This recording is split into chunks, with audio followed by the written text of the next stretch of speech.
പുതിയൊരു വീഡിയോയിലേക്ക് എല്ലാവർക്കും സ്വാഗതം. നമ്മുടെ അക്വാപോണിക്സിൽ അടുത്ത ഒരു കൃഷി ഇറക്കാൻ പോവാണ്. നമ്മളതിന് കൊണ്ടുവന്നിട്ടുള്ളത് ക്യാബേജിന്റെ തൈകളാണ്. ഇതേപോലത്തെ തൈകളൊക്കെ നമുക്ക് ഇവിടെ വളർത്തിയെടുക്കാൻ കഴിയുള്ളൂ. നമുക്ക് കുരങ്ങിന്റെ ശല്യം ഉള്ളതുകൊണ്ട് ഇത് അവരങ്ങനെ നശിപ്പിക്കില്ല എന്ന് വിചാരിക്കാം. അത് നടേണ്ട രീതി എങ്ങനെയാന്ന് വെച്ചിട്ടുണ്ടെങ്കിൽ വളമൊക്കെ വെള്ളത്തിലിട്ട് കഴുകി ഒഴിവാക്കുക. ഇത് വളവും ചകിരിച്ചോറൊക്കെയാണ് ഇതിലുള്ളത്.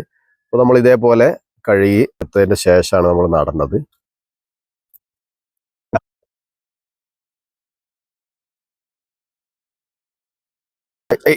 കടിക്കരുത്. അപ്പോൾ നമ്മൾ ഇതേപോലെ എല്ലാത്തിൻ്റെയും വളവും മണ്ണും ഒക്കെ നമ്മൾ കഴുകി എടുത്തിട്ടുണ്ട്. ഇനി നമുക്ക് ഇതിൽ നിന്ന് ഓരോന്നായിട്ട് നട്ടു കൊടുക്കാം. പിന്നെ കല്ല് അല്പം മാറ്റിയിട്ട് അത്യാവശ്യം വേര് വന്നിട്ടുണ്ട്. ആ വേര് കുറച്ച് അതിലേക്ക് താഴ്ത്തി വെച്ചിട്ട് നമ്മൾ ഈ തൈ നടുമ്പോൾ ശ്രദ്ധിക്കേണ്ടത് കല്ലിടുമ്പോൾ കുറച്ച് പതുക്കെ വെച്ച് കൊടുക്കണം. അധികം ശക്തിയിൽ നമ്മൾ കല്ലിട്ട് കൊടുക്കരുത്. ആകുമ്പോൾ അത് പെട്ടെന്ന് ഇതിൻ്റെ തണ്ട് ഒടിഞ്ഞു പോകാനുള്ള സാധ്യത ഉണ്ട്. നമ്മൾ ജസ്റ്റ് വെള്ളം എത്തുന്ന ആ ഭാഗം വരെ ഇത്രയും ഭാഗം നമ്മൾ അതിലേക്ക് താഴ്ത്തി വെച്ചു കൊടുക്കുക. 1/2 അടി ഗ്യാപ്പിൽ നമ്മളിത് വെച്ചു കൊടുക്കാം. 1/2 അടി എന്ന് പറഞ്ഞിട്ടുണ്ടെങ്കിൽ അത് ഏറ്റവും മിനിമമാണ്. നമ്മൾ പുറത്തൊക്കെ മണ്ണിൽ നടുന്ന അത്ര വലുപ്പത്തിലൊന്നും നമുക്ക് വിടർന്നു വരില്ല. 4 എണ്ണം നട്ടു കൊടുക്കാനുള്ള ഗ്യാപ്പാണുള്ളത്. ഇവിടെ ഇങ്ങോട്ട് ഒരു 1/2 അടി ഗ്യാപ്പ് ഇട്ടിട്ടുണ്ട്. മിനിമം ഉള്ളൊരു ഗ്യാപ്പാണ്. അതിന് അടുത്ത് പോയത്.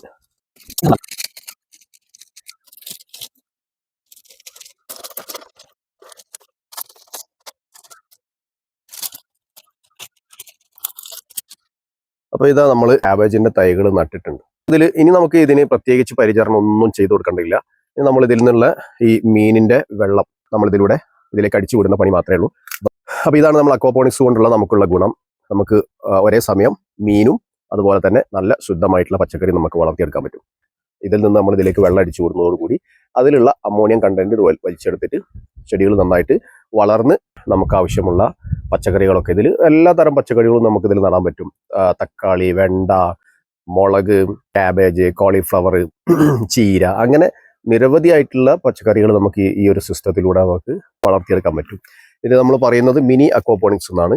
ഈ ഒരു IBC ടാങ്കിന്റെ മുകൾ ഭാഗം കട്ട് ചെയ്തിട്ട് അത് മലർത്തിയിട്ടിട്ടാണ് അതിനാണ് നമ്മൾ മെറ്റൽ ബെഡ് ഒരുക്കിയിട്ടുള്ളത്. അപ്പോൾ കല്ലിൽ നമുക്ക് നട്ടാൽ മതി, മണ്ണും കാര്യങ്ങളൊന്നും ആവശ്യമില്ല. അപ്പോൾ നമുക്ക് യൂട്യൂബിൽ നോക്കിയാൽ ഇതിൻ്റെ വിശദമായിട്ടുള്ള വീഡിയോകളൊക്കെ കാണാൻ പറ്റും.